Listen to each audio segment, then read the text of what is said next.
Olá, sejam bem-vindos ao Vamos Conversar desta semana.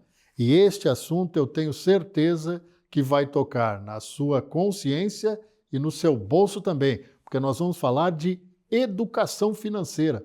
Olha a responsabilidade. E para dividir este programa comigo, estão aqui a Anne Potrick, ela que é do Departamento de Ciências de Administração da Universidade Federal de Santa Catarina e subcoordenadora do Programa de Pós-Graduação de Administração. Seja bem-vinda. Obrigada. E também a professora Ana Luísa Paraboni, também do Departamento de Ciências da Administração da Universidade Federal, é doutora e mestre em Administração pela UFSC, com ênfase em Finanças Comportamentais. E eu vou pegar este gancho, reduzir aqui, o currículo delas é bastante extenso, mas eu dei uma reduzida aqui para fazer justamente esse gancho. Onde começa o problema da educação financeira? É na infância?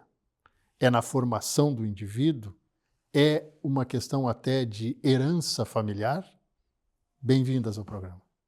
Obrigada, é um prazer estarmos aqui conversando, com esse tema que tem o nosso coração, Estudamos esse tema na universidade, em especial, tanto no mestrado quanto no doutorado, foi tema de pesquisa, tanto meu quanto da Ana, e nós acreditamos sim que é na base. A educação financeira hoje, para que a gente possa ter adultos, educados financeiramente, não que a gente não possa mudar ao longo do caminho, Sempre é importante a educação enquanto processo, mas começar da infância, eu não tenho dúvidas que é onde a gente consegue colher melhores resultados, mais leves, com menos dor, Porque mudança de comportamento não é fácil nós enquanto adultos.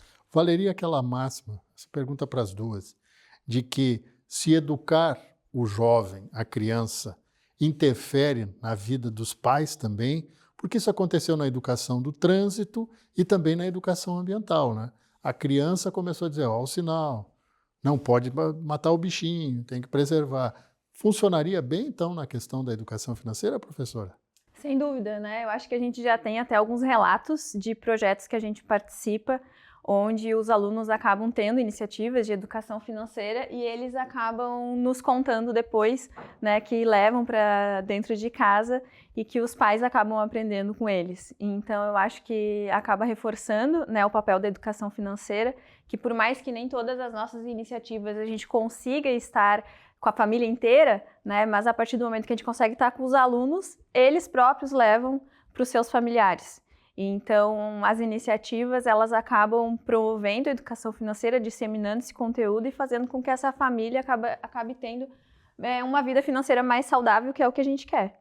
É verdade, a gente tem conhecido assim os fluxos históricos, não só da economia, mas do próprio desenvolvimento familiar no Brasil, que nos levam à segunda pergunta, em um tema que é tão difícil da gente abordar no Brasil, não sei até que se já temos estatísticas nesse sentido, por que hoje esse tipo de falta de educação financeira gerou todos esses problemas? Superendividamento, falta de equilíbrio nas contas. Até os exemplos vêm de cima, dos próprios governantes, às vezes, que não seguem essa orientação. Perfeito. Inclusive, nesse tema, o Brasil ele tem algumas políticas públicas que visam a educação financeira. Um exemplo é a própria Estratégia Nacional de Educação Financeira, que foi a nossa primeira ENEF, que foi lançada em 2010. Para tu ver quantos anos a gente já tem uma estratégia nacional que pensa educação financeira no Brasil, e foi recente, que esse tema começou a ganhar mais espaço nas discussões. Com a nova ENEF em 2020, em especial, com a entrada da educação financeira junto à Base Nacional Comum Curricular, entrando dentro das escolas, que é aquilo que nós falamos, É verdade. O quão a educação financeira hoje, estando conectada a esses estudantes, tem inclusive, como a Ana trouxe, levado para dentro das famílias o tema da educação financeira. E essas ondas de educação financeira, quando a gente estuda, no início era muito focado em quem? Em quem tinha renda. Então, educação financeira era para quem poderia investir. A gente sempre fala que a primeira onda da educação financeira, ela vem com isso, né?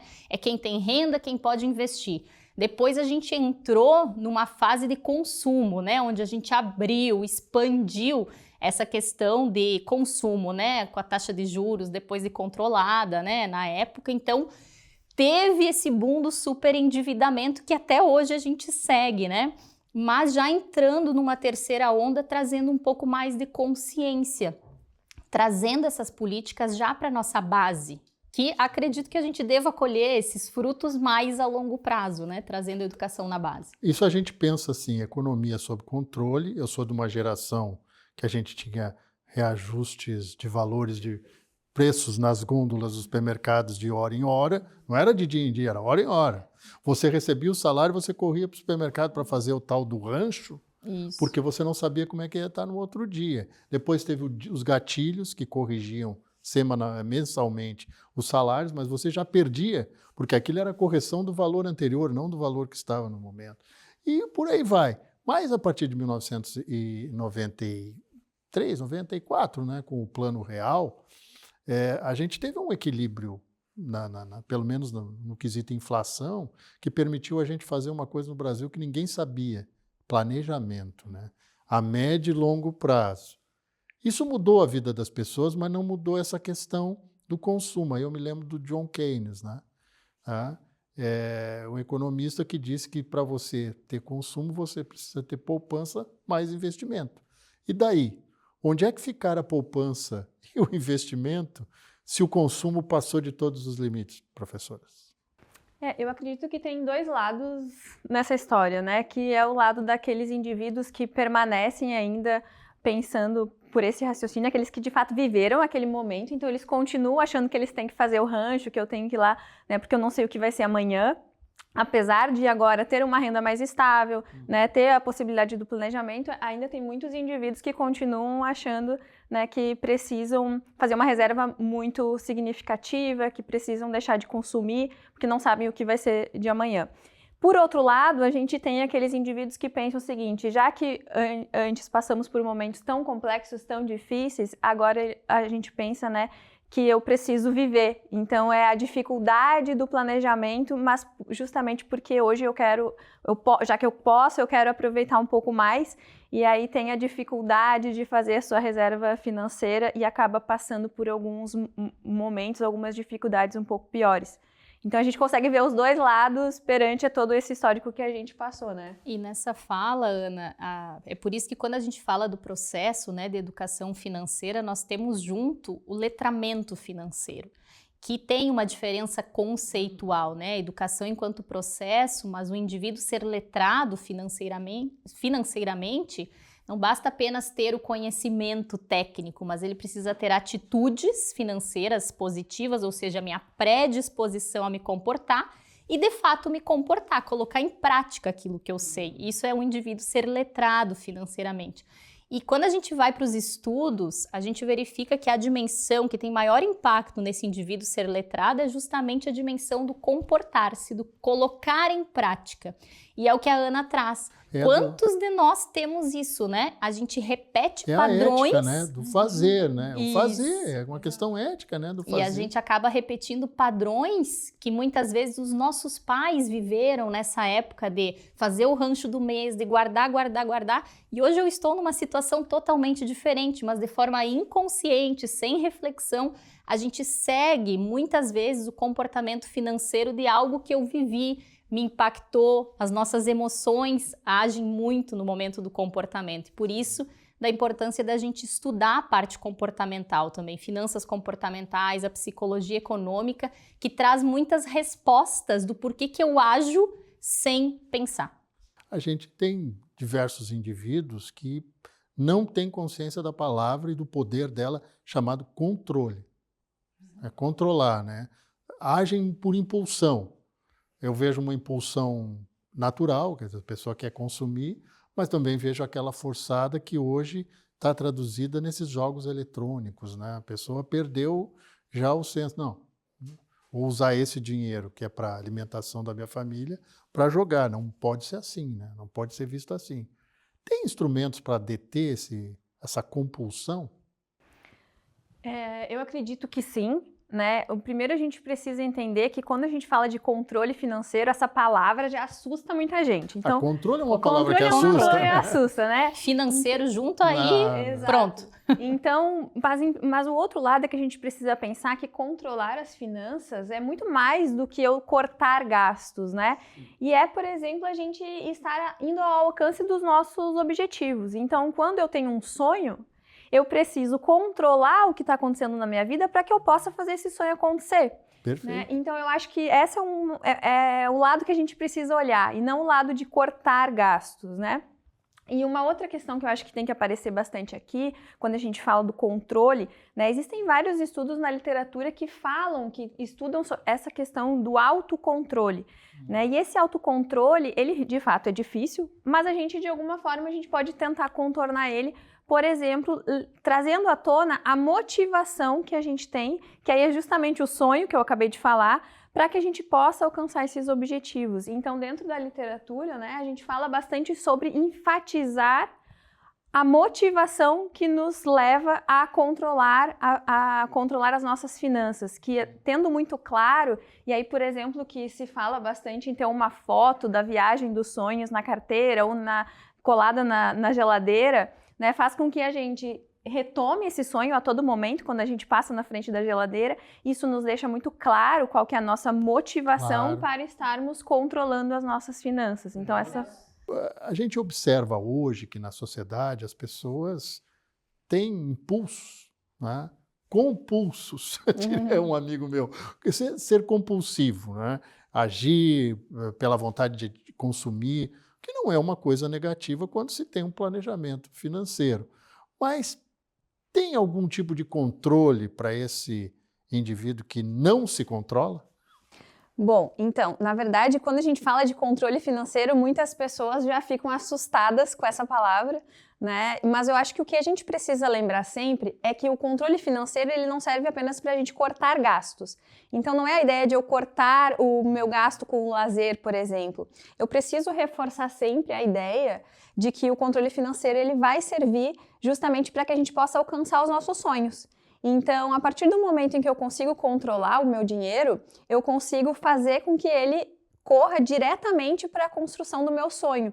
E aí eu tenho algumas estratégias que a literatura ela vem nos mostrando, por exemplo, que é a questão de enfatizar a motivação. Muitas vezes a gente pensa que controlar as finanças vai ser sempre uma coisa penosa, justamente porque eu tenho que deixar de comprar, deixar de adquirir. Deixar de realizar um sonho. Deixar de realizar o sonho, mas na verdade é justamente o oposto, né? E a partir do momento em que eu tenho esse sonho muito claro, se torna mais fácil, por exemplo, com que eu consiga guardar dinheiro. Então, a primeira coisa que a gente precisa sempre responder é: para que a gente vai guardar dinheiro? Para qual que é o fim dessa reserva financeira? Quando eu tenho muita clareza desse objetivo, se torna mais fácil que eu consiga, de fato, atender essa reserva. E aí, por isso que muitas vezes a gente fala de colar uma foto na geladeira da viagem dos sonhos, para fazer com que toda vez a gente passe na frente da geladeira e relembre o para que eu estou guardando o meu dinheiro mensalmente. Então, essa é uma das estratégias, né? Enfatizar a motivação é uma das estratégias que até a neurociência vem nos trazer. A foto em destaque no celular, por exemplo. Também funciona. Aí eu fiquei preocupado, professor, porque um amigo meu esses dias mostrou a foto de presença do celular dele, o wall dele aqui, e era uma foto de Marte. Ele adora astrologia, né? Astronomia, não astrologia. Adora astronomia e tinha uma foto de Marte. Eu disse, ele quer ir para lá. Agora colocou. Mas eu já fiz esse teste aí, era um carro. A foto de um carro, eu quero esse carro. E consegui, mas demorou. Eu acho que isso também tem essa história. As pessoas, elas às vezes confundem as coisas com essa coisa de tirou a minha oportunidade de adquirir alguma coisa, mas também na hora de se definir elas ficam assim. Um amigo meu, tradicionalmente, não posso dizer o nome, não me liberou, ele era uma pessoa que economiza bastante dinheiro. Mas ele economizava na caderneta de poupança. O menor rendimento que a gente tem, qualquer fundo aí com prazo fixo, né, já é mais tesouro direto, sei lá, vamos partir para essas alternativas. E aí ele disse, eu me acostumei com a poupança, porque eu deixava lá. Eu disse, então faz uma previdência privada, que vai rendendo em cima de um valor. Claro que também tem que ver como é que vai se comportar os investimentos daquela determinada instituição, mas você vai ter esse dinheiro e quando você precisar, você pode até disponibilizar, pagando o relativo ao imposto de renda, se não for a modalidade que não tem desconto. E ele não sabia disso. Educação financeira também é conhecer a maneira que você pode fazer o seu dinheiro render? Totalmente, né? Quando nós falamos e quando a gente chega nesse patamar, né, que nós sabemos que grande parte da população ainda está nessa fase de conseguir esse passo que a Ana acabou de trazer, sobrar ao final do mês. E por isso que uma das dicas também, né, Ana, nós sempre recomendamos quando nós falamos sobre educação financeira e muito pessoal vem me dar uma dica, né? Ou aquele famoso, aonde que eu coloco meu dinheiro, né? E por isso que a Ana fala nessa questão de que depende, porque depende para qual objetivo eu quero. Mas uma grande dica que serve para todos, sejam aqueles que já têm condições, né, de guardar um pouco de recursos, quanto aqueles que ainda estão nesse processo, é o que a gente chama do pague-se primeiro. A gente sempre tem o nosso boleto de água, de luz, de aluguel, que início do mês separa, chega o salário, a gente vai lá e acerta. Por que não criar um boleto para nós? Um boleto para os nossos sonhos? Porque quando a gente está naquela de recebi meu salário, paguei todas as contas, se sobrar eu vou investir, o que acontece quando a gente vê dinheiro na conta muitas vezes? Vai ter uma festinha, vai ter a pizza, vai ter a blusa que está na promoção, a gente muitas vezes não deixa sobrar. Então, quando a gente inverte a lógica, e por isso do controle não ser difícil, no momento que a gente já tira, como se fosse um aluguel, uma luz, uma água que eu preciso pagar, também que aquela básico, quantia, né, para a minha viagem dos sonhos, para o estudo dos meus filhos, o que sobrar na conta, eu vou conseguir gastar até sem peso na consciência. Porque justamente é isso. Quando tu fala de investimentos, quando a gente consegue ter essa dimensão, vai depender muito do objetivo que eu tenho. Então, se eu quero um dinheiro, que é o que a gente chama, né, da nossa reserva de emergência, desse dinheiro que precisa estar à disposição, a gente tem hoje, inclusive, o próprio Tesouro, né, que acabou de lançar um produto novo que vem justamente para dar esta substituição à poupança, né? Exatamente. Que hoje a poupança a gente sabe que ainda tem muito a questão cultural do brasileiro, né? De ser um produto seguro, de que não tem imposto de renda, que sempre eu fiz assim, meus pais sempre fizeram assim, meus amigos sempre fazem assim, então aquilo que a gente falou, a gente replica comportamento, né? Porque é mais seguro e confortável, a gente não quer mudar, é difícil para nós, seres humanos, sair do nosso status quo, né? E quando a gente fala isso, é importante primeiro conhecer e saber que, por exemplo, investimentos, né, do próprio Tesouro, a gente tem aí, a gente fala, né, é o próprio governo, né, que está, se quebrar o governo, com certeza muitos dos outros bancos já foram juntos antes, né? Isso aí é praticamente improvável. Se bem que tem feito um esforço bastante. Mas não vamos entrar nesse mérito, né?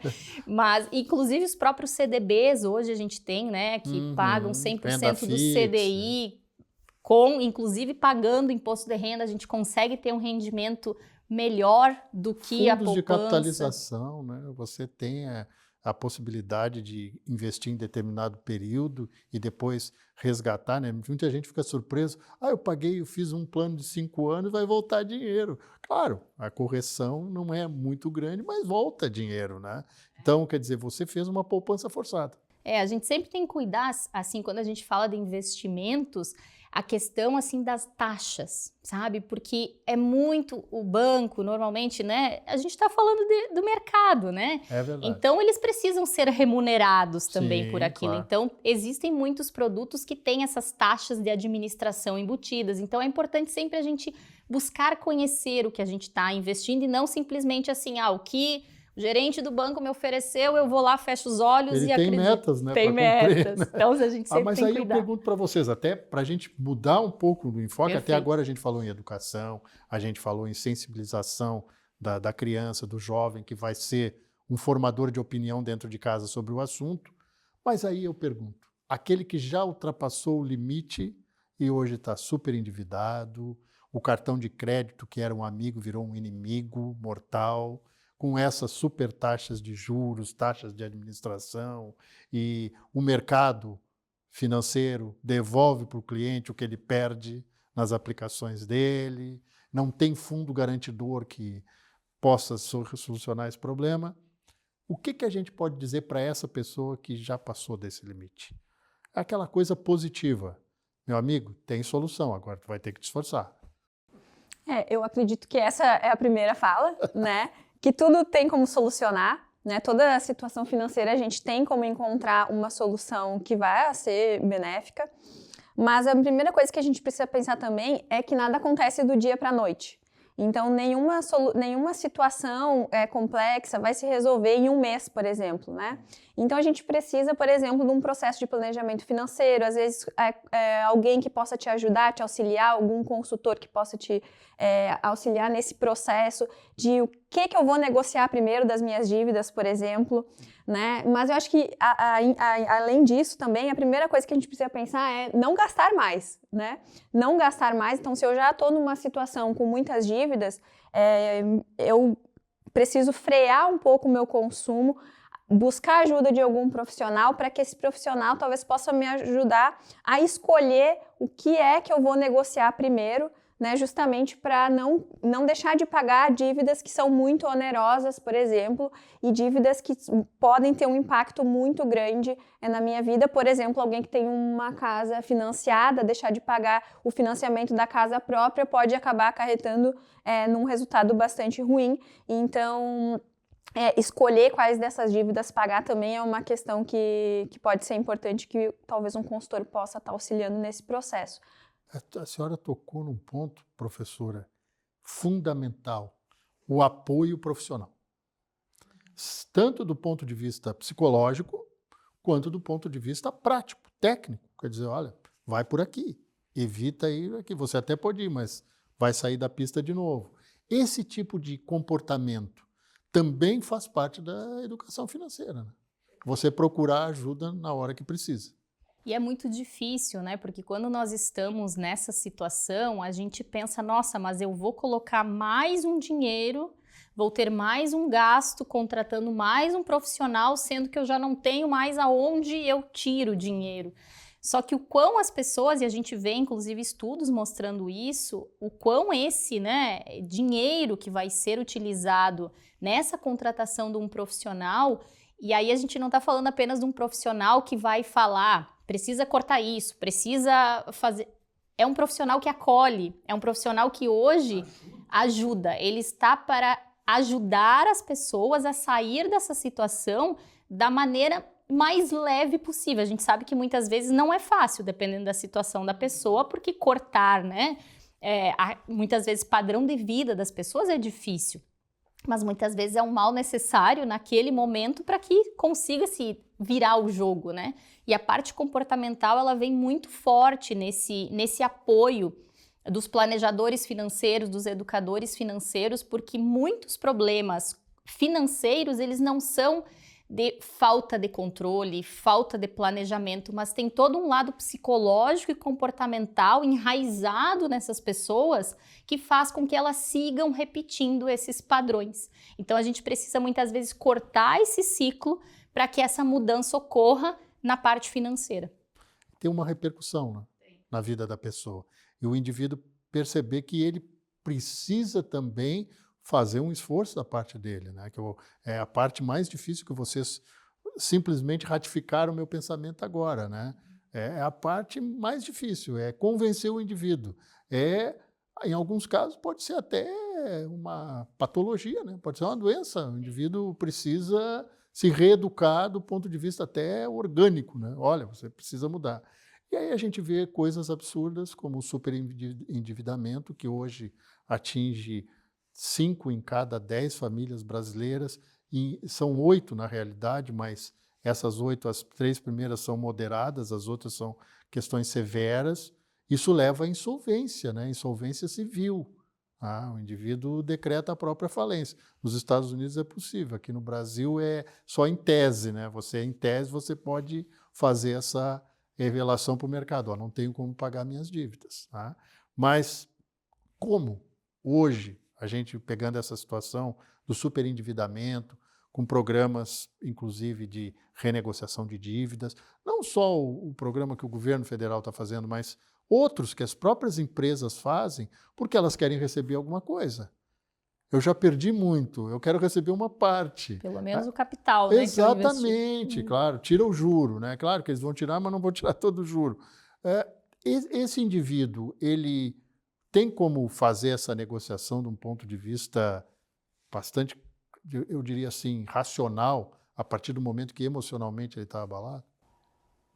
Então, nós temos isso, né, Ana? Quando a gente fala dessa parte do estar abalado emocionalmente, nós sabemos, né, estudando neurociência por trás, o quão problemas financeiros fazem com que a gente chegue naquele patamar que nos trava. Quando a gente chega num ponto de pessoas que estão nessa situação que não querem nem abrir a conta corrente.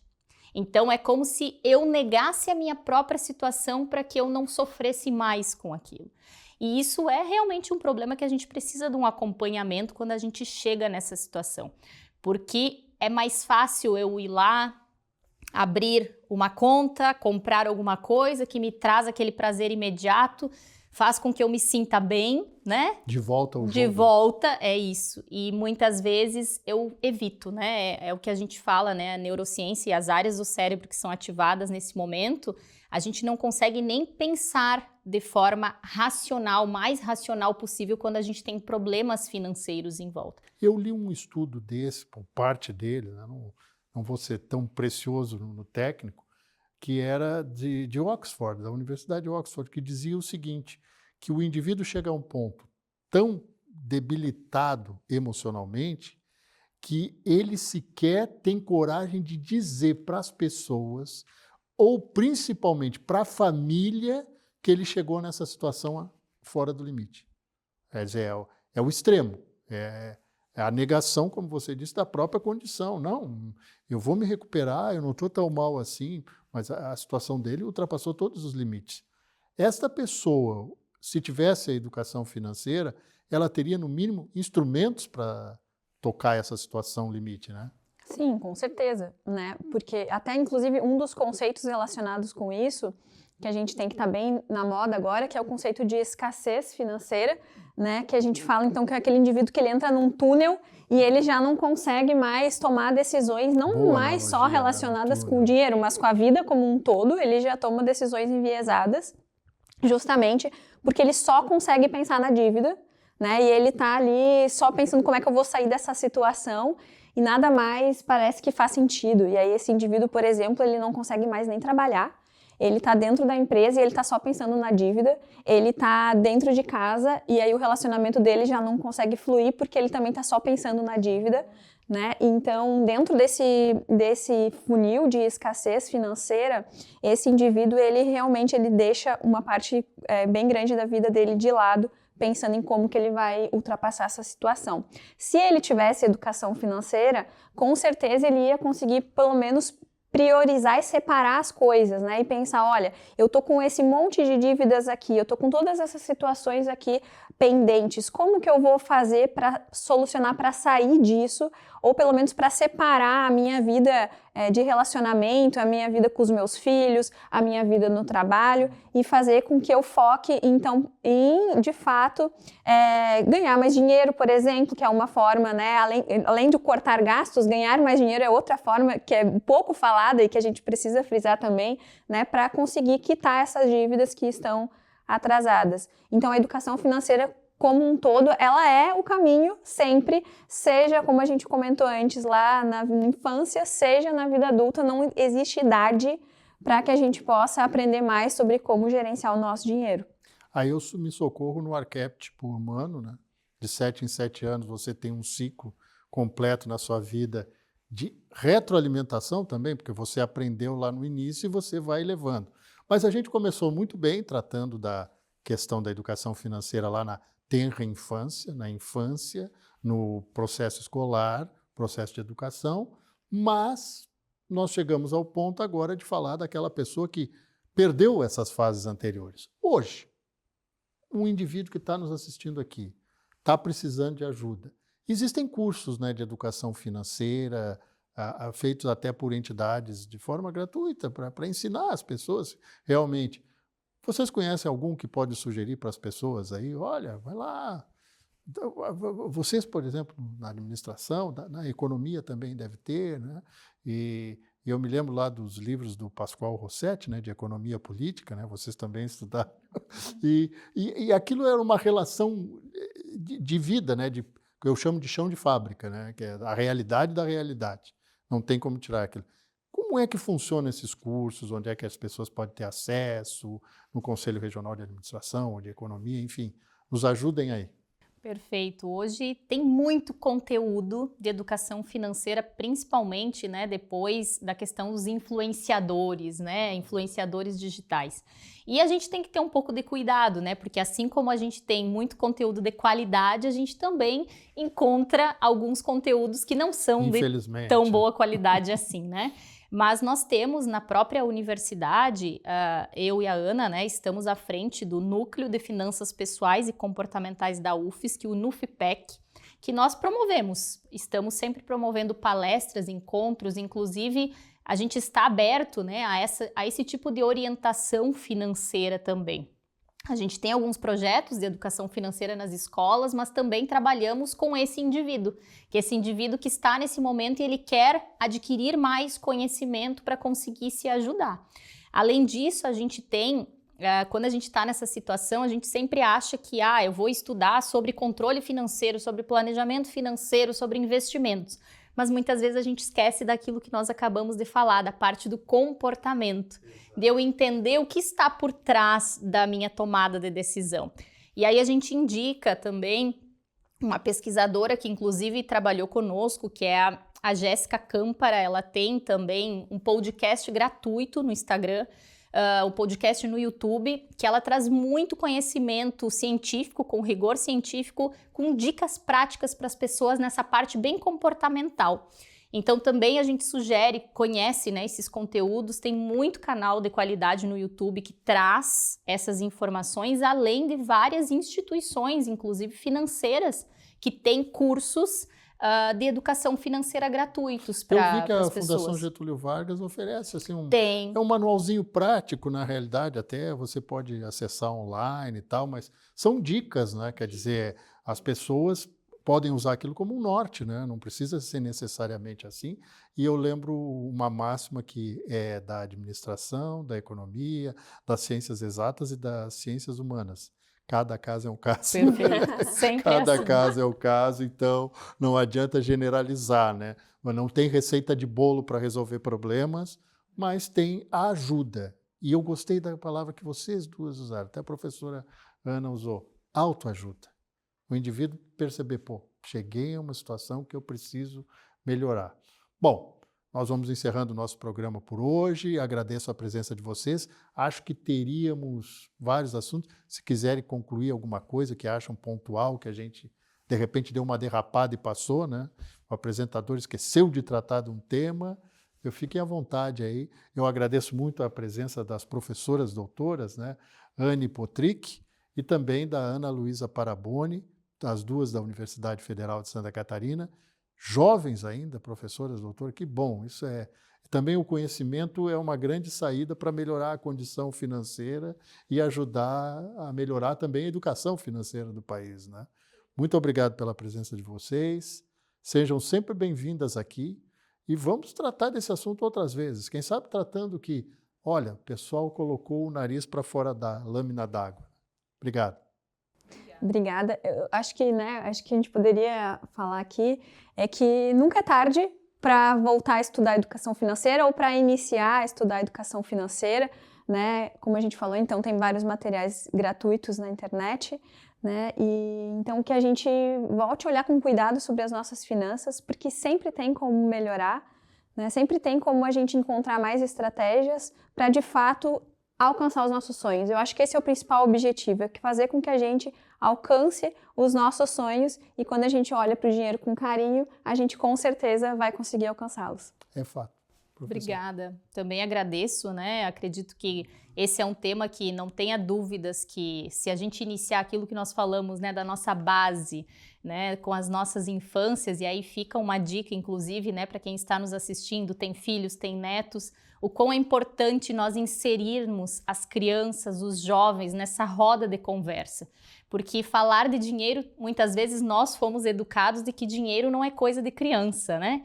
E o quão é importante nós inserirmos, isso vai fazer com que ele, depois, enquanto adulto, se torne uma pessoa que tem uma relação mais saudável com o dinheiro. E se eu já estou nessa situação hoje, como nós falamos, procure ajuda. Eu acho que esse é a principal dica que nós podemos dar para quem está nessa situação. Existem vários profissionais sérios, qualificados, educadores, planejadores financeiros que estão aptos a ajudar essas pessoas. E se eu não estou em condições hoje de contratar um profissional, existem esses cursos gratuitos na internet, existe, né, outros programas como o nosso na universidade, na UFSC, que trata e ajuda, né, as pessoas a saírem dessas situações. Então, procurar ajuda e querer sair dessa situação. Eu acho que o querer sair já é um primeiro passo.